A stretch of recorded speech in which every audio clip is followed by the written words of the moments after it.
والصلاة والسلام على سيد المرسلين أما بعد فأعوذ بالله من الشيطان الرجيم بسم الله الرحمن الرحيم قال الله تعالى في القرآن المجيد والفرقان الحميد إنا أعطيناك الكوثر صدق الله مولانا العظيم آمنت بالله رب العالمين۔ نبی رحمت شفیع امت صلی اللہ تعالیٰ علیہ وسلم کا فرمان علی شان ہے، تم میں جو شخص مجھ پر ایک بار درود پڑھے گا اللہ اس پر 10 رحمتوں کو نازل فرمائے گا۔ تمام بھائی حصول برکت اور نزول رحمت کے لیے چند بار دروشی پڑھ لیجئے۔ الصلاۃ والسلام علیک یا رسول اللہ وعلی آلک واصحابک یا حبیب اللہ، الصلاۃ والسلام علیک یا نبی اللہ وعلی آلک واصحابک یا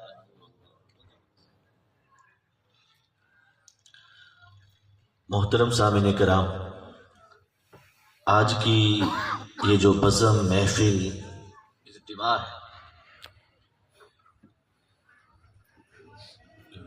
ہے، لیکن انہوں نے اس موقع کے اوپر بجائے کسی رسم ہینا یا مہندی کے اللہ اور اس کے رسول کے ذکر کی محفل کا انعقاد کیا۔ اللہ کریم کی بارگاہ میں دعا گو ہوں اللہ انہیں ان کے برادر اکبر مفتی محمد آصف رمضان عطاری سلمہ الباری اور ان کے دیگر برادران، خاص طور پر ان کے والدین کو اس کی بھرپور جزائے خیر عطا فرمائے کہ جی گیا۔ اب چونکہ عرب کا ایک کلچر تھا، عرب کی ایک صورت تھی، اور وہ کلچر نہ صرف عرب کا بلکہ دنیا جہاں کے ہر کونے کا، نہ صرف اس زمانے کا بلکہ ہمارے اس زمانے کا بھی، اور قیامت تک امید ہے کہ یہ رہے گا۔ وہ کلچر کیا ہے کہ جب کسی کے ہاں اولاد ہو تو 2 صورتیں ہوتی ہیں، یا بیٹے ہوتے ہیں یا بیٹیاں ہوتی ہیں۔ بات سمجھ رہے؟ اردو سمجھ میں آ رہی ہے؟ آپ کو پتہ ہے بیٹی جوان ہوتی ہے، اگلے گھر چلی جاتی ہے، پھر وہ بیٹی اگلے خاندان کے پھیلاؤ کا سبب بنتی ہے، ایسے ہی ہے؟ بولے تو صحیح۔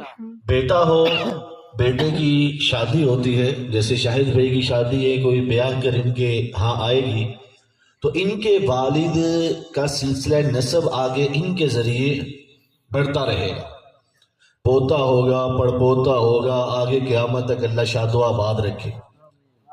تو جو نسل بڑھتی ہے انسان کی، وہ جو خاندان بڑھتا ہے انسان کا، وہ مذکر اولاد یعنی بیٹوں سے بڑھتا ہے۔ بیٹیوں کی فضیلت بہت زیادہ ہے، اس میں شک نہیں ہے، بیٹوں سے بڑھ کر فضیلت ہے، بیٹوں سے بڑھ کر فضیلت۔ احادیث میں جو بیٹی کی پیدائش کی آئی ہے اس اعتبار سے بات کر رہا ہوں۔ وَغَنَّتَ الرِّجَالُ قَوَّامُونَ عَلَى النِّسَاءِ آیت کریمہ اپنی جگہ پر ہے۔ ابراہیم تو کچھ عرصے بعد ان کا وصال ہو گیا، انتقال ہو گیا۔ اس وصال اور انتقال پر فطرتاً حضور علیہ السلام کو رنج پہنچا۔ آپ کو پتہ ہے بچے کا انتقال ہو جائے باپ کو رنج، غم تو پہنچتا ہے۔ جب رنج پہنچا، غم پہنچا، تو اوپر سے کفار مکہ کو جب خبر ہوئی تو انہوں نے تانا دینا شروع کر دیا، نعوذ باللہ ثم نعوذ باللہ، انہوں نے کہنا شروع کر دیا ابتر۔ اس سورہ کوثر کا آخری لفظ کیا ہے؟ اِنَّ شَانِئَکَ هُوَ الْأَبْتَرُ۔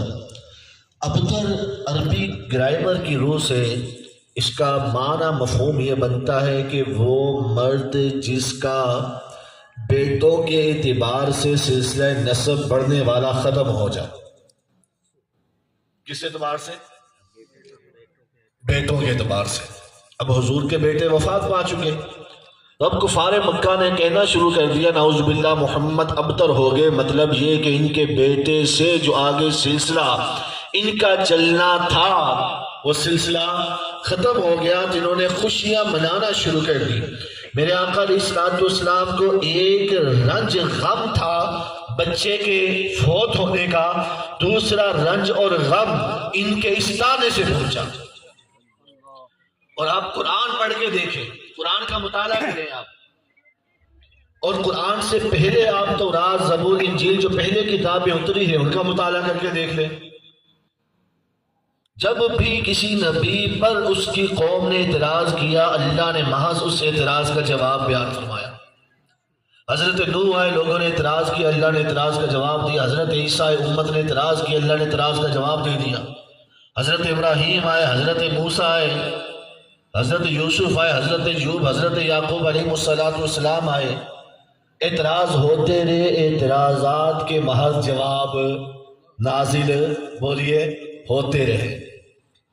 لیکن قربان جائیں، جب میرے آقا محمد مصطفیٰ صلی اللہ علیہ وسلم کا مبارک زمانہ آیا نا، تو آپ کی قوم نے جب آپ پر اعتراض کیے تو اب اللہ محض اعتراض کا جواب نہ دیتا۔ بات سمجھ رہے ہیں کہ نہیں؟ اب اللہ محض اعتراض کا جواب، یہ تمہید سمجھ رہے ہیں، آگے آسان ہوگا۔ بلکہ کیا کرتا اللہ کریم پہلے جو کفار کے اعتراض سے رنج پہنچا تھا، حضور کے رنج کو دور کرتا، حضور کی شانوں کو بیان کرتا، حضور کی دلجوئی، محبوب کی دلجوئی فرماتا، محبوب کی فضیلتیں بیان فرماتا۔ اس کے بعد پھر اللہ تبارک و تعالی اعتراض کا جواب ارشاد فرماتا۔ بات سمجھ رہے؟ اب کفار کا اعتراض کیا تھا کہ حضور کا سلسلہ نسب ختم ہو گیا، کیونکہ بیٹے فوت ہو گئے، بیٹیاں تو بیاہ کر اگلے گھر جائیں گی، وہاں سے نسب تو اگلے گھر والوں کا چلے گا، محمد مصطفیٰ کا نہیں چلے گا۔ خدا نے اس اعتراض کا جواب دیتے ہوئے ارشاد فرمایا، اِنَّا أَعْطَيْنَاكَ الْكَوْثَرَ، اے مصطفیٰ آپ پریشان نہ ہو، غمگین نہ ہو، رنج میں نہ آئے، میں نے آپ کی مذکر اولاد، آپ کے بیٹوں کو اپنے پاس بلایا ہے، اس بات پر غم نہ کریں۔ رہا مسئلہ اولاد اور سلسلہ نسب کا، ہم آپ کی بیٹی فاطمہ الزہرا سے آپ کا سلسلہ نسب چلا دیں۔ آج ہم دیکھیں، خدا کی قسم، دنیا بھر میں چلے جائیں، گلیوں میں، بازاروں میں، سوسائٹیوں میں، شہروں میں، گاؤں دیہاتوں میں آل رسول نظر آتے کہ نہیں آتے؟ سید نظر آتے کہ نہیں آتے؟ بولے تو صحیح۔ کوثر کہ امام رازی نے بڑے معنی بیان کیے ہیں، ان میں ایک معنی کوثر کا یہ بیان کیا، کثرت اولاد۔ کیا بیان کیا؟ اونچی آواز سے، یعنی اس آیت کا وہ جواب دے کہ آسمین وائل نے کہا تھا کہ نعوذ باللہ مطر ہو گئے، آپ کی اولاد اب آگے نہیں بڑھے گی، تو اللہ تعالیٰ نے فرمائے، محبوب یہ کون ہوتے ہیں یہ کہنے والے کہ آپ کی اولاد آگے نہیں بڑھے گی؟ میں رب ہوں، آتینا کل کوثر، بیٹے لے لیے تو کیا ہوا، آپ کی بیٹی فاطمہ الزہرا سے آپ کا نسب چلا دیں۔ اور خدا کی قسم ایسا نسب چلایا، ایسا نسب چلایا، دنیا کے جس کونے میں چلے جائیں سید آل رسول نظر آتے۔ بتائیں اور کسی کا نسب ہے ایسا؟ بتائیں۔ یہ اللہ تعالیٰ فرماتا ہے، اس اعتراض کا جواب دیتے ہوئے جواب بھی دیا، ساتھ اپنے محبوب کی ثنا بھی بیان کر دے، دلجوئی بھی فرما دے۔ کوثر کا امام راضی فرماتے ہیں کہ ایک معنی آتا ہے کثرت ذکر۔ کیا معنی آتا ہے بولیے؟ یعنی ذکر کا بہت زیادہ ہونا، ذکر کا بہت زیادہ ہو جانا۔ جب کفار نے دیکھا نا حضور کے بیٹے فوت ہو چکے، اور میں نے بتایا کہ انسان کا ذکر کس سے چلتا ہے؟ مذکر اولاد سے چلتا ہے، تو ان کفار نے کہنا شروع کر دیا، حضور کی مذکر اولاد فوت ہو چکی، اب آپ کا نام بھی فوت ہو جائے گا، آپ کا ذکر بھی ختم ہو جائے گا، آگے نہیں چل پائے گا۔ خدا فرماتا، اِنَّا أَعْطَيْنَاكَ الْكَوْثَرَ، اے مصطفیٰ، یہ ولید بن مغیرہ، یہ عاص بن وائل، یہ کفار مکہ، یہ ابو لہب، یہ ابو جہل کون ہوتے ہیں تمہارا ذکر بند کرنے والے؟ اے مصطفیٰ، آپ کی اولاد، مذکر اولاد ہم نے اپنے پاس بلا لی، تو کیا ہوا؟ اِنَّا اعطیناک الکوثر، ہم رب آپ کو کثرت ذکر عطا کرتے ہیں۔ دنیا کے جس بھی کونے میں چلے جاؤ، خدا کی قسم محمد مصطفیٰ کا نام گونج رہا۔ آپ اذان سنتے ہیں، پڑھتے ہیں، پڑھتے ہیں اذان، اشہد ان محمد رسول اللہ، بولے تو صحیح، پڑھتے کہ نہیں پڑھتے؟ میں آپ سے پوچھتا ہوں، سورج زمین کے ارد گرد چل رہا ہے، جیسے جیسے جس شہر میں سورج کا ظہر عصر مغرب کا وقت ہوتا ہے، ہر لمحے دنیا کے اندر کسی نہ کسی جگہ نماز کا وقت سٹارٹ ہو رہا ہوتا ہے، ایک لمحہ بھی اس سے خالی نہیں۔ یہ میں آپ کو فقہی یا قرآنی یا حدیثی بات نہیں بتا رہا، آپ کو سائنسی بات بتا رہا ہوں، ایک لمحہ بھی کوئی خالی بولیے نہیں ہے۔ جہاں جہاں سورج پڑ رہا ہے، یا فجر کا وقت ہے، یا ظہر کا، یا عصر کا، یا مغرب کا، یا عشاء کا ہے، ایک طرف سورج غروب ہو رہا ہے تو خدا کی قسم زمین کی دوسری طرف سورج طلوع ہو رہا ہے۔ غروب ہونے میں مغرب کی اذانیں ہو رہی ہیں تو طلوع ہونے میں فجر کی اذانیں ہو رہی ہیں۔ اللہ فرماتا ہے مصطفیٰ، یہ عاص بن وائل، یہ ولید بن مغیرہ، یہ ابو جہل، یہ ابو لہب، یہ سمجھتے ہیں آپ کی مذکر اولاد فوت ہو گئی، آپ کا ذکر فوت ہو گیا۔ نانا انا اعطیناک الکوثر، اے مصطفیٰ ہم آپ کو ایسا کثرت ذکر عطا کریں گے، دنیا میں ہر لمحے آپ کا ذکر بلند ہوتا جائے گا۔ اللہ تعالیٰ نے حضرت جبریل کو بھیجا، فرمایا جبریل جاؤ میرے محبوب کے پاس جاؤ۔ کہاں جاؤ؟ بولی میرے محبوب سے جا کے پوچھو، محبوب اللہ فرماتا ہے کہ آپ کو پتا ہے کہ میں نے آپ کے ذکر کو عام کیسے کیا؟ آپ کے ذکر کو عام کیسے کیا؟ یا وَرَفَعْنَا لَكَ ذِكْرَكَ، بلند کیسے کیا؟ میرے آقا نے فرمایا جبریل میرا رب ہی بہتر جانتا ہے، رب ہی بہتر جانتا ہے۔ حضرت جبریل علیہ السلام نے جب آ کر اللہ کی بارگاہ میں عرض کی کہ محبوب یہ جواب دے رہے ہیں اللہ بہتر جانتا ہے، تو اللہ نے فرمایا جبریل جاؤ میرے محبوب کے پاس، دوبارہ پلٹ کر جاؤ، میرے محبوب کو جا کر کہو کہ جعلت ذکرک من ذکری فمن ذکرک ذکرنی، اے مصطفیٰ میں نے اپنا ذکر تمہارا ذکر قرار دے دیا ہے، اور تمہارا ذکر میں نے اپنا ذکر قرار دے دیا ہے۔ فمن ذکرک ذکرنی، اے مصطفیٰ جس نے بیٹھ کر تمہارا ذکر کر لیا، محمد کر لیا، تمہاری نعتیں پڑھ لی، اس نے صرف تمہارا ذکر نہ کیا بلکہ اس نے ذکر مصطفیٰ کے ساتھ ذکر خدا بھی کر لیا۔ اعلیٰ حضرت کیا فرماتے ہیں؟ میرے رضا فرماتے ہیں کہ ذکر خدا جو ان سے جدا چاہو نجدیو، ذکر خدا جو ان سے جدا چاہو نجدیو، واللہ وہ ذکر نہیں کنجی سطر کی، بے واسطے ان کے خدا کچھ عطا کرے، ہاشا غلط یہ حوث بے بصر کی، یہ کسی اندھے کی حوث ہو سکتی ہے، صاحب بصیرت کو پتا ہے جو ملنا ہے حضور سے ملنا۔ امام فخر الدین رازی کوثر کا ایک تیسرا معنی بیان کرتے ہیں، کوثر کا تیسرا معنی کہتے ہیں کہ مقام محمود اس کا معنی ہے۔ کوثر میں کوثر کا معنی کیا ہے؟ بولیے مقام محمود۔ اللہ فرماتے ہیں کہ محبوب یہ جو غم پہنچا، یہ جو رنج پہنچا ایک بیٹے کا اور دوسرا کفار کی باتوں کا، آپ پریشان نہ ہو، آج یہاں یہ باتیں کر رہے ہیں، جب قیامت قائم ہوگی اے میرے محبوب میدان محشر ہوگا، میدان محشر میں یہ سب آئیں گے، اس وقت آپ دیکھیں گے انا اعطیناک الکوثر، دنیا تو دنیا قیامت کے روز بھی ہم آپ کو مقام محمود عطا کریں، مقام محمود مقام شفاعت عطا کریں گے۔ میرے آقا نے فرمایا صحیح بخاری کی حدیث پاک کے اندر، میرے آقا نے فرمایا کہ جب قیامت قائم ہوگی نا، نفسی کا عالم ہوگا۔ کون سا عالم ہوگا بولیے؟ بلکہ اس سے پہلے میں آپ کو روایت سناتا ہوں، حضرت آدم علیہ السلام کو اللہ تعالیٰ دو سبز چادریں پہنا کر میدان محشر میں ایک اونچے ٹیلے پر بٹھا دے گا۔ حضرت آدم وہاں پر بیٹھ کے اپنی ساری اولاد کو دیکھ رہے ہوں گے، جو جنت میں جا رہا ہے ان کو بھی دیکھتے ہوں گے، جو جہنم میں جا رہا ہے ان کو بھی دیکھتے ہوں گے۔ حضرت آدم علیہ السلام دیکھیں گے کہ ایک شخص کو فرشتے پکڑ کر جہنم کی طرف لے جا رہے ہیں، اور وہ شخص کوئی عام نہیں ہے، وہ محمد مصطفیٰ کا امتی ہے۔ کون ہے بولیے؟ حضور کا امتی ہے، کلمہ پڑھنے والا ہے۔ حضرت آدم وہیں سے پکاریں گے یا محمد یا محمد یا محمد۔ حضور فرمائیں گے یا ابل بشر، بشروں کے والد کیا بات ہے؟ عرض کریں گے اے محمد صلی اللہ علیہ وسلم دیکھیں امتی آپ کا ہے، فرشتے پکڑ کے جہنم میں لے جا رہے ہیں۔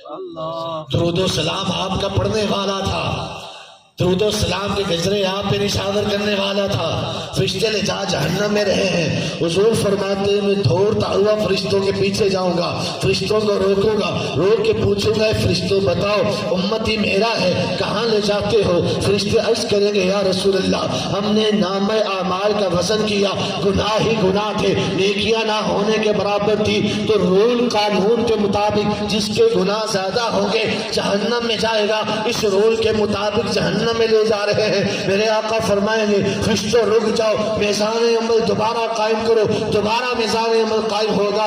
اللہ کے رسول فرمائیں گے اب میزان عمل پر اس کا عمل رکھو، اعمال رکھو۔ جب اعمال رکھا جائے گا اس وقت نیکیاں نہ ہونے کے برابر گناہ ہی گناہ ہوں گے۔ حضور اپنی جیب مبارک سے سفید کاغذ کا ایک ٹکڑا نکال کر نیکیوں والے پلڑے میں رکھ دیں گے، وہ نیکیوں والا پلڑا پہاڑوں کے برابر وزنی ہو جائے گا۔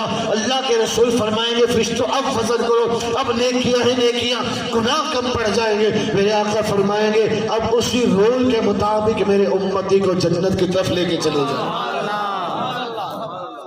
وہ امتی حضور کے دامن اقدس سے لپٹ جائے،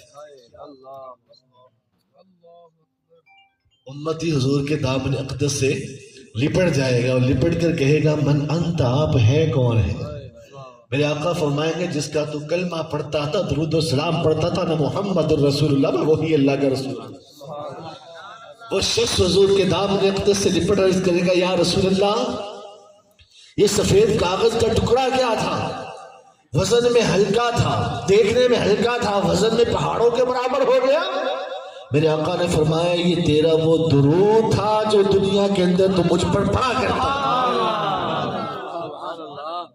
میرے امام کہتے ہیں جو نہ بھولے ہم غریبوں کو رضا۔ آج حافظ صاحب اپنی شادی پر حضور کو نہیں بھولے نا، ان کے والد ان خوشیوں کے لمحات میں اپنے آقا کو نہیں بھولے نا، خدا کی قسم یہ جزائیں نہ یہ دے سکتے نہ ہم دے سکتے، یہ جزا وہی دے گا جس کے ذکر کی محفل منعقد کی۔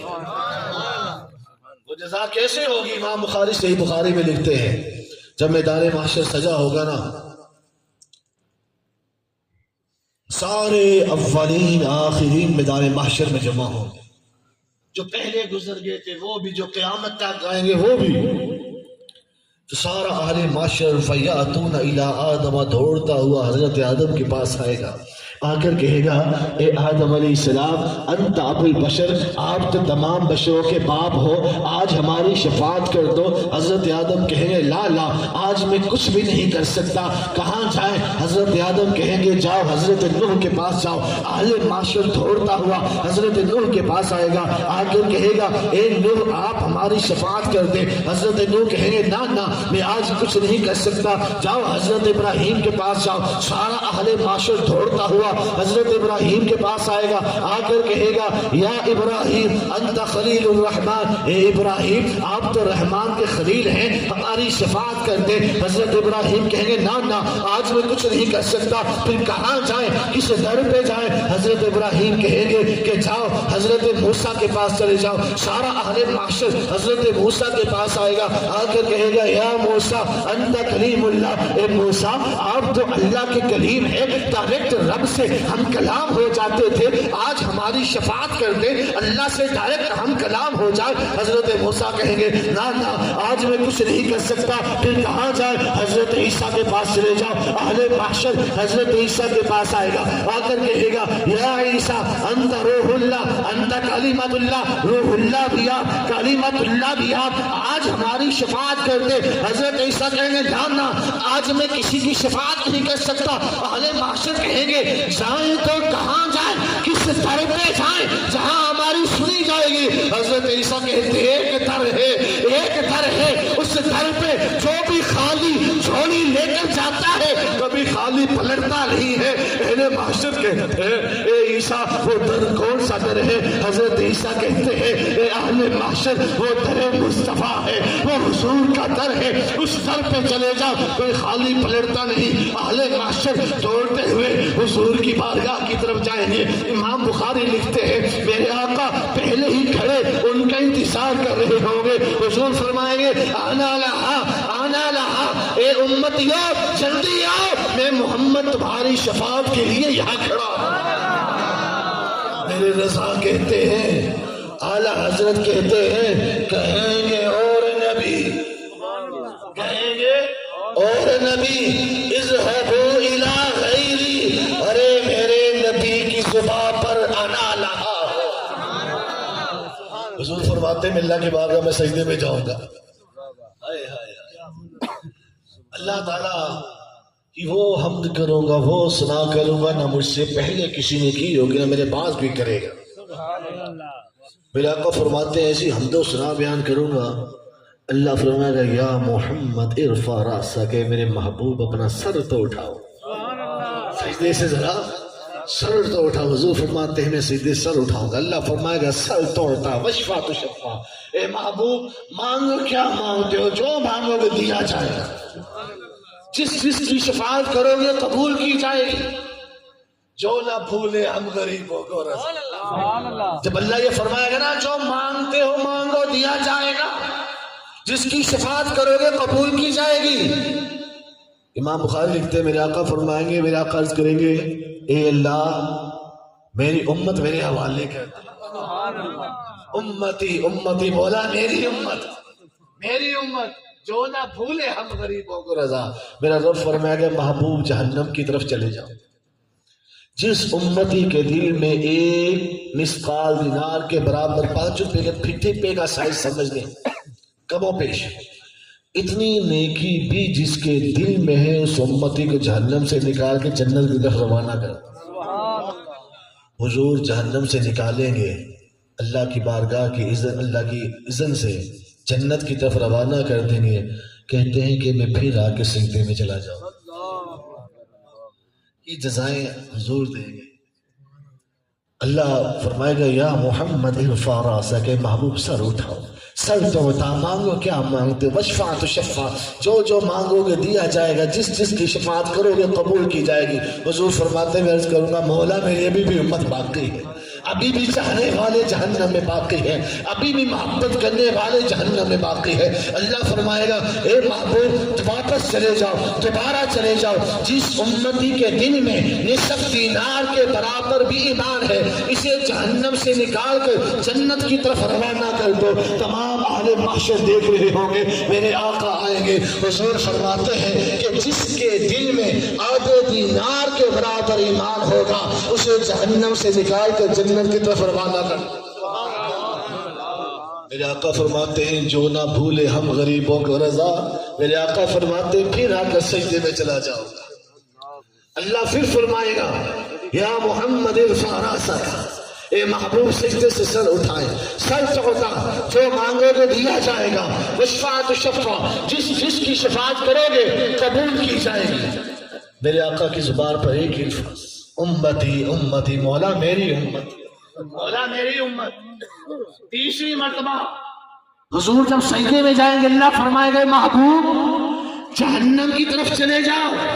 جس امتی کے دل میں چھوٹے سے چھوٹے ذرہ سمجھتے بتائیں تو صحیح, آپ کے ذرہ سمجھتے, ریت کا ذرہ دیکھے کبھی دوپہر کے وقت روشن دان کی کھڑکی کھولیں, ایک سورج کی لائٹ اندر آتی ہے, اس لائٹ کے اندر لاکھوں کی تعداد میں ذرے اڑ رہے ہوتے ہیں.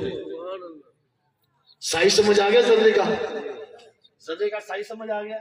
اب دیکھیں حدیث کے الفاظ دیکھیں, میرے آقا فرماتے ہیں کہ اللہ فرمائے گا یا محمد اے محبوب ذرا سر اٹھاؤ، وصل تو ہوتا، جو مانگو گے دیا جائے گا، وشفا تو شفا، جس کی شفاعت کرو گے قبول کی جائے گی۔ حضور فرماتے ہیں جب اللہ تعالیٰ یہ مجھے ارشاد فرمائے گا، آگے سے میں عرض کروں گا مولا امتی، میری امت میرے حوالے کر دے، اللہ فرمائے گا اے محبوب تیسری بار جہنم کی طرف چلے جاؤ، جس امتی کے دل میں چھوٹے سے چھوٹے ذرے ادنا ادنا ادنا من ذرۃ، چھوٹے سے چھوٹے ذرے، پھر اس سے بھی چھوٹے ذرے، پھر اس سے بھی چھوٹے ذرے کے برابر ایمان ہو، اسے جہنم سے نکال کے جنت میں چھوڑا۔ سبحان اللہ۔ مجھے بتائیں ایک ذرے کے برابر بھی ہمارا ایمان نہیں کیا؟ اشہد ان لا الہ الا اللہ ہم نے نہیں پڑھا کیا؟ اشہد ان محمد رسول اللہ کیا ہم نے نہیں پڑھا؟ صلاۃ السلام کیا نہیں پڑھے؟ یہ محفل کچھ نہیں ہے کیا؟ ایک چھوٹے سے چھوٹے 3 دفعہ ادنا ادنا ادنا کے الفاظ ہیں بخاری کے اندر، چھوٹے سے چھوٹے ذرے، اس سے بھی چھوٹے، پھر اس سے بھی چھوٹے ذرے کے برابر بھی ایمان ہو، اسے بھی نکال کے دے۔ میں آپ سے ایک سوال پوچھتا ہوں چھوٹا سا، اجازت ہے؟ آپ نے بھی تھوڑا برداشت کیا ہے نا، آدھا پونا گھنٹہ، تو میں بھی آخر میں بیان کے اختتام پر آپ سے ایک سوال پوچھتا ہوں۔ درود پاک الصلاۃ والسلام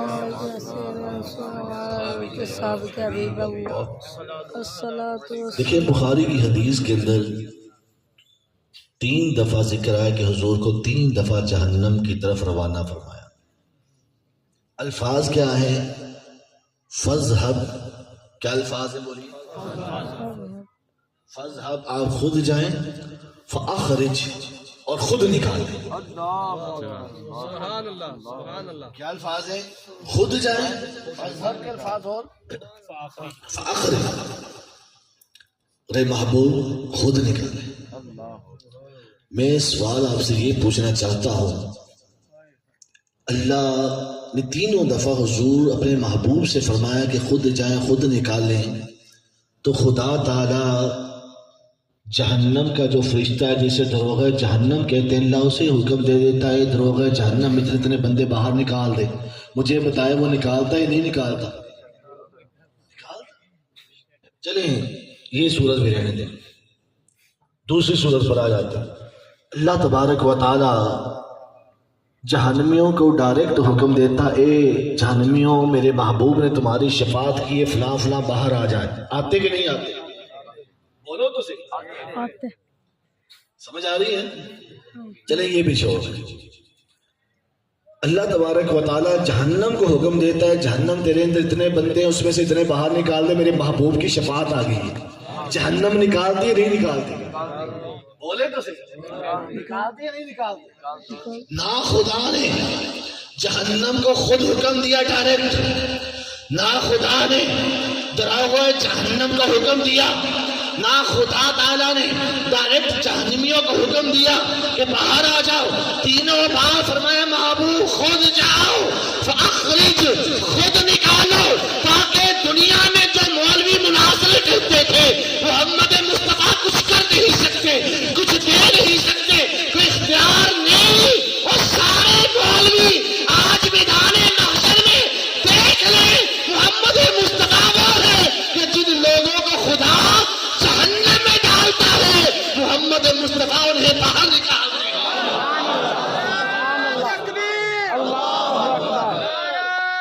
یا رسول اللہ، نعرہ رسالت، نعرہ تحقیق، نعرہ حیدری، علماء سنت۔ اب دیکھیے اس آیت کریمہ کا مطلب، جب عاص بن وائل نے اور دیگر کفار مکہ نے کہا نا کہ حضور کے بیٹے کا انتقال ہو گیا، ذکر بھی حضور کا بند، نسب بھی حضور کا بند، دنیا میں بھی کام تمام، آخرت میں بھی تمام۔ اللہ تعالیٰ نے ایسا لفظ ارشاد فرمایا، کوثر، ہر طرح کے ان کے جو شبہات تھے ایک ایک کا جواب دے دیا۔ فرمایا انا اعطیناک الکوثر، کوثر کا معنی کثرت اولاد لے تو فرمایا اے کفار مکہ تم یہ سمجھتے ہو میرے محبوب کی اولاد کا سلسلہ آگے نہیں چلے گا؟ ارے ابراہیم اور قاسم کو لے لیا تو کیا ہوا؟ ان کی بیٹی فاطمہ الزہرا سے دنیا کے اندر کثرت اولاد عطا ہوئی۔ تم یہ سمجھتے ہو بیٹے نہیں تو ذکر بند ہو جائے گا؟ نا انا اعطیناک الکوثر، اے محبوب ہم نے آپ کو کثرت ذکر عطا کر دی۔ تم یہ سمجھتے ہو کسی کا دنیا میں بھی ختم آخرت میں بھی ختم؟ نا انا اعطیناک الکوثر، اے مصطفیٰ دنیا کے ساتھ ساتھ آخرت میں مقام محمود کا منصب بھی اعطینا، ہم نے آپ کو عطا کر دیا۔ اور بھی امام راضی اس کے 20 معنی بیان کرتے ہیں، کئی معنی بیان کرتے ہیں ایک ایک معنی کے اندر۔ پھر آخر میں دیکھیں پہلی آیت میں تسلی دی، وہ میں نے پوری آپ کو تمہید سنائی کہ گزشتہ انبیاء کے ساتھ کیا اللہ تعالیٰ کا طریقہ تھا، صرف اعتراض ہوتا تو اللہ سے اعتراض کا کیا دیتا جواب، لیکن جب محبوب کی باری آئی تو پہلے شان بیان کی انا اعطیناک الکوثر، محبوب آپ پریشان نہ ہو، رنج نہ کریں، ہم نے آپ کو کوثر عطا کی، فصلی لربک ونحر، آپ نماز پڑھیں قربانیاں کریں، ان شانئک ھو الابتر۔ آخر میں جواب دیا، کہاں جواب دیا بولیے؟ آخر میں جواب دیا، کیا جواب دیا؟ فرمائے محبوب آپ کے معاملے کے اندر وہ خود عاص بن وائل ابتر ہے۔ خدا کی قسم ناوی لکھتے ہیں، مفسرین لکھتے ہیں عاص بن وائل کا سلسلہ نسب ختم ہو گیا۔ کہیں پر آپ کو نظر آتا ہے یہ عاص بن وائل کی اولاد ہے؟ لیکن صحیح زادے نظر آتے کہ نہیں آتے؟ یہ اللہ تعالیٰ نے اپنے محبوب کو تب کہ قلت بھی ہے اور شادی کا موقع بھی ہے، تو شادی کے اعتبار سے کچھ گزارشات آپ کی گوش خدمت کرتا ہوں۔ محترم سامعین کرام، اللہ تبارک و تعالیٰ نے اپنے محبوب صلی اللہ علیہ وسلم کو نکاح کا حکم ارشاد فرمایا، اور پھر حضور علیہ الصلوۃ والسلام نے آگے امت کو وہ حکم بیان فرمایا۔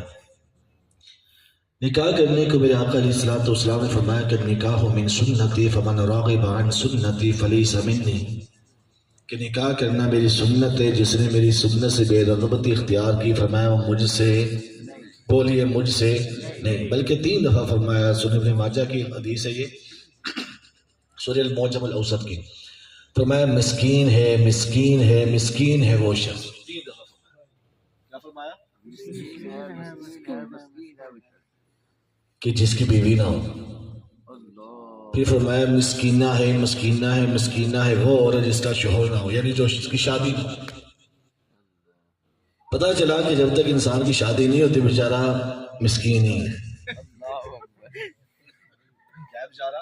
مسکین ہے۔ ایسے مسکینوں والا سلوک کرنا چاہیے، جس کی شادی نہیں ہے، اور جس کی شادی ہوگی حضور علیہ الصلوۃ والسلام نے اسے خوشخبریاں عطا فرمائی، مال کی خوشخبری عطا فرمائی، خوشحالیوں کی خوشخبری عطا فرمائی، رزق کے اندر خیر و برکت کی خوشخبری عطا فرمائی۔ آج جب میں بیٹھا کھانا کھا رہا تھا تو مجھے بتایا ان کے اساتذہ نے کہ اس بیٹے کی شادی ہے۔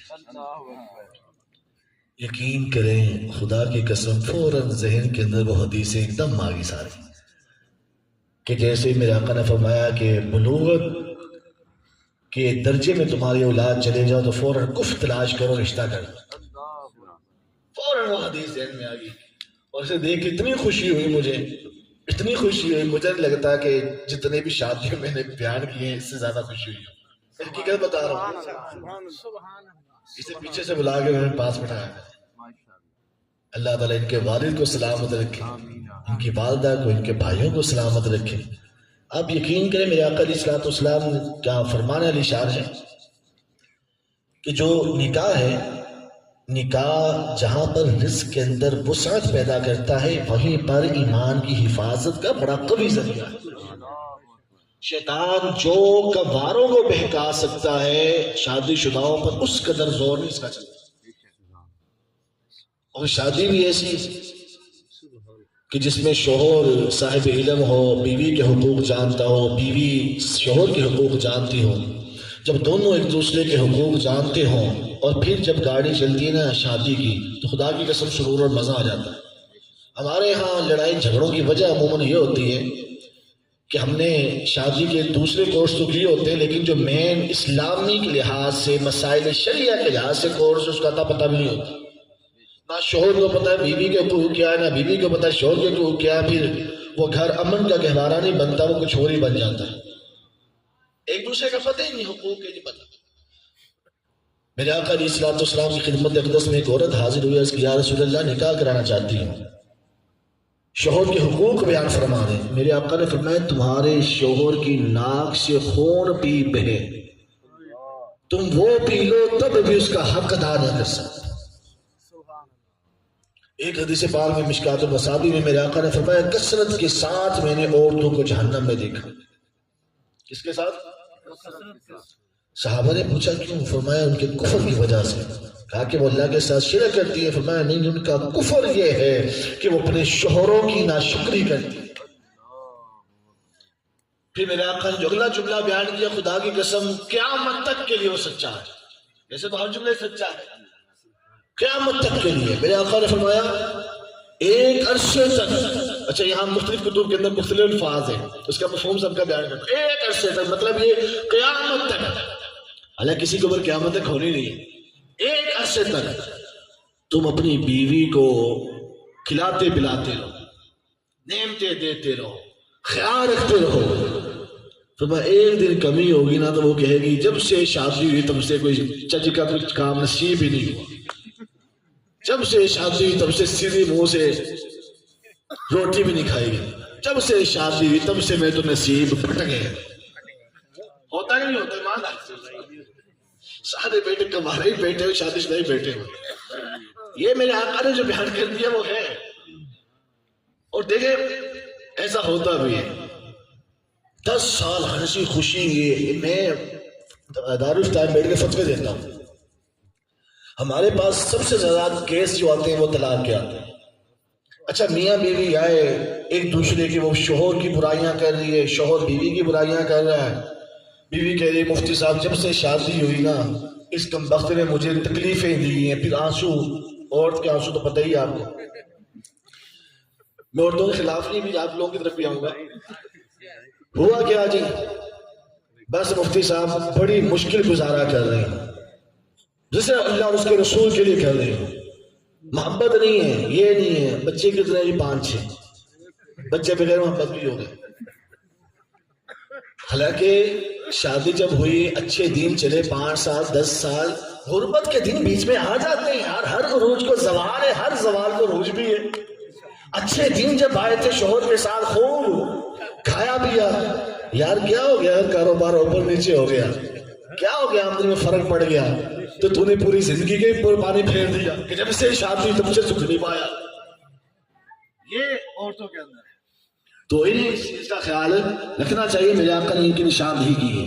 اور مردوں کے بارے میں قرآن کتنے خوبصورت الفاظ بیان کرتا ہے. خدا کی قسم دل یعنی کہ اللہ تعالیٰ پر ایک تو ایمان ہے ہی ہے نا، لیکن اللہ کے کچھ احکام قرآن کی آیتیں ہیں جن کو بندہ سنتا ہے نا اور فوراً پکچر جس طرح سامنے چلتی ہے نا، ویڈیو وہ منظر سامنے چلنے لگ پڑتا ہے.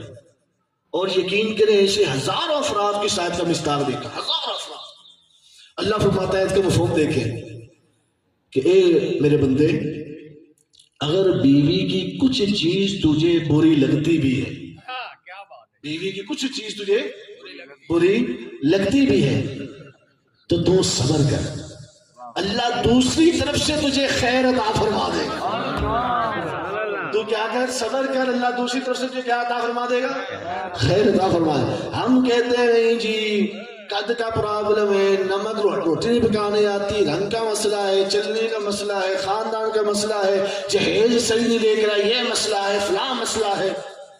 10 طرح کے مسئلے نکال دیتے ہیں. خدا کی قسم جیسی ہے قبول کر لو، اور جو تمہارے اوپر پہاڑوں جیسی مصیبتیں آنے تھی اللہ وہ ٹال دیتا ہے. یا میرے رب کا فرمان ہے، بات ختم ہو گئی.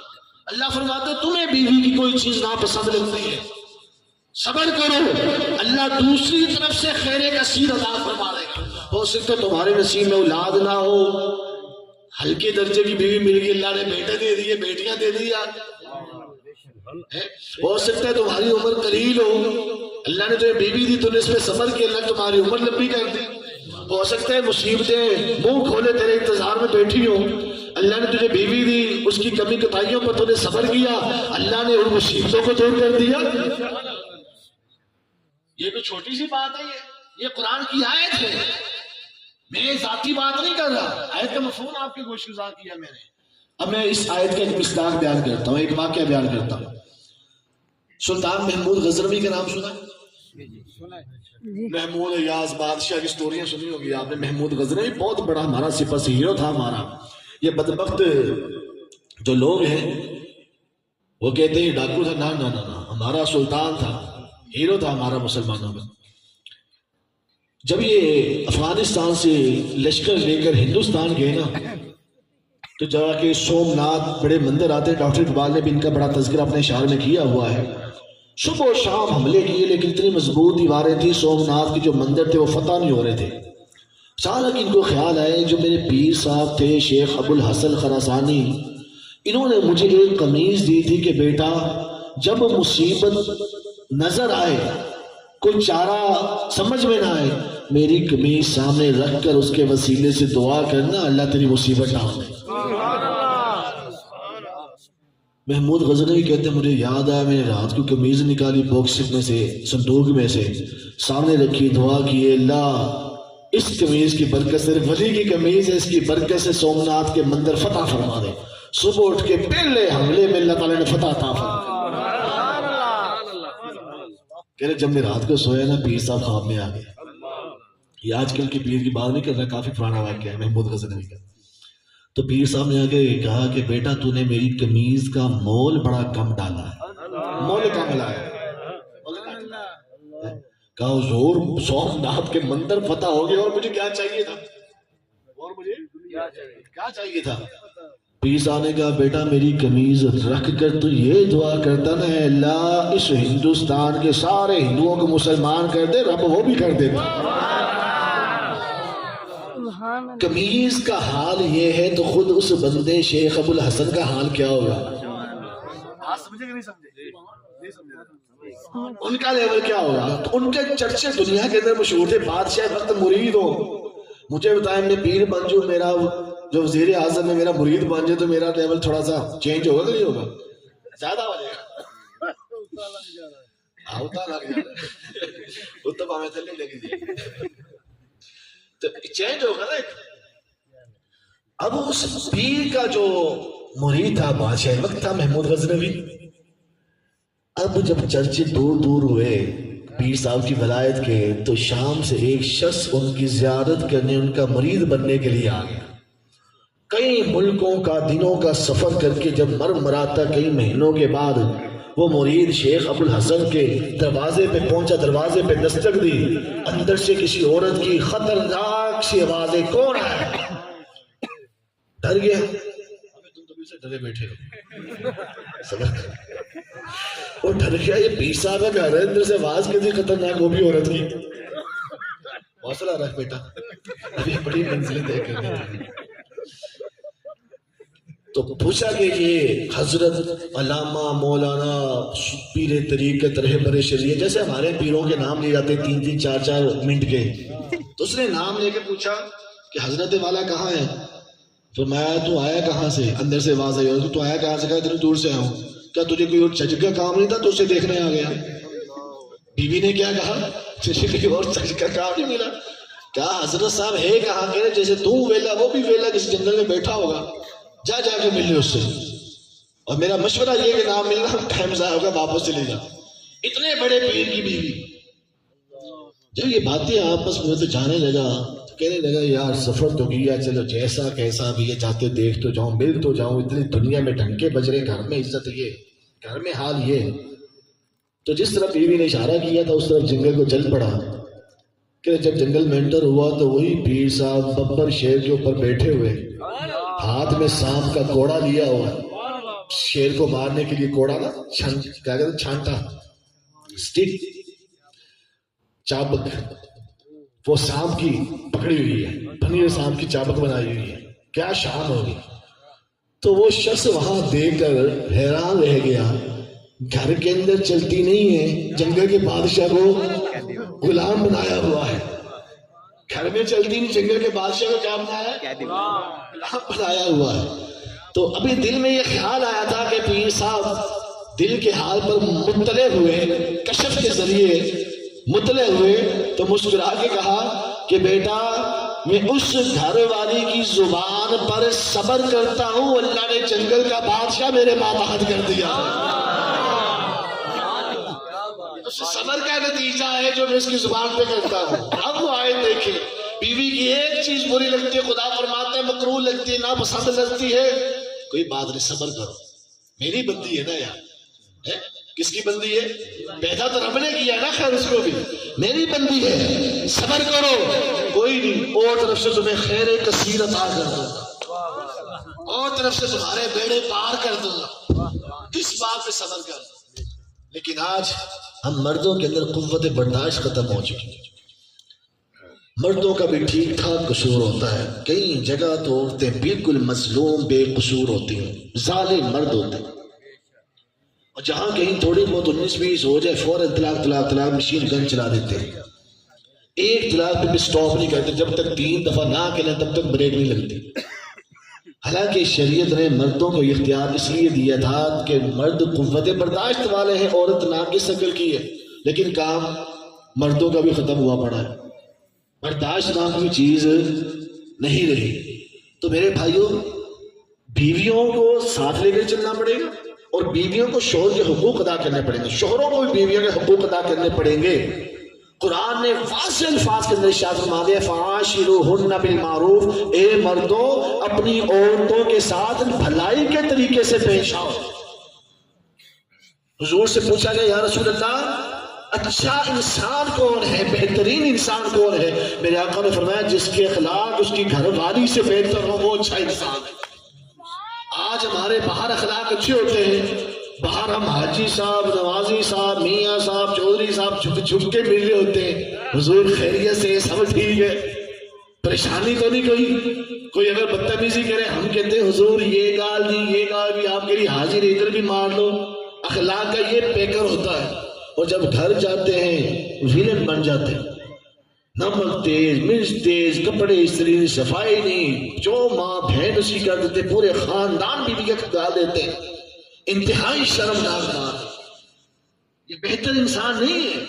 جب حضور سے پوچھا گیا بہتر انسان کون ہے، فرمایا جو اپنی اہلیہ کے ساتھ بہتر ہے وہ بہتر انسان. جو باہر بہتر ہو، اہلیہ کے ساتھ بہتر نہیں، کوئی بہتری نہیں ہو، وہ دکھاوا ہے، سارا ریاکاری ہے. تو میرے بھائیوں، بیویوں کے حقوق ادا کرو، اور بیویاں شوہر کے حقوق ادا کریں. پھر یقین کریں نہ تو کسی کے پاس جانا پڑے گا تعویذ دے دو گھر میں سکون نہیں، نہ کسی بابے کے پاس جانا پڑے گا کہ کالا جادو ہوا ہے کوئی خیر کی ڈال دینا. نہ ایک دوسرے کے حق ادا کریں، قرآن سنت کے پابند بنے، گھر خود ہی امن کا گہوارہ بن جائے. تو آخر میں یہ ساری نصیحتیں حافظ صاحب کے لیے بھی ہیں. حافظ صاحب ویسے بیچارے شریف سے لگ رہے ہیں، اور انشاءاللہ میرے رب نے چاہا تو اچھی ان کی ترکیب رہے گی. میرے رب پر کے دعا ہے اپنے رب کریم کی بارگاہ میں، اللہ اپنے کرم کے صدقے نیک صالح اولاد عطا فرمائے، بیٹے عطا فرمائے، بیٹیاں عطا فرمائے، مال میں خوشحالیاں عطا فرمائے، رزق میں وسعت عطا فرمائے، دین کے اندر مضبوطی عطا فرمائے.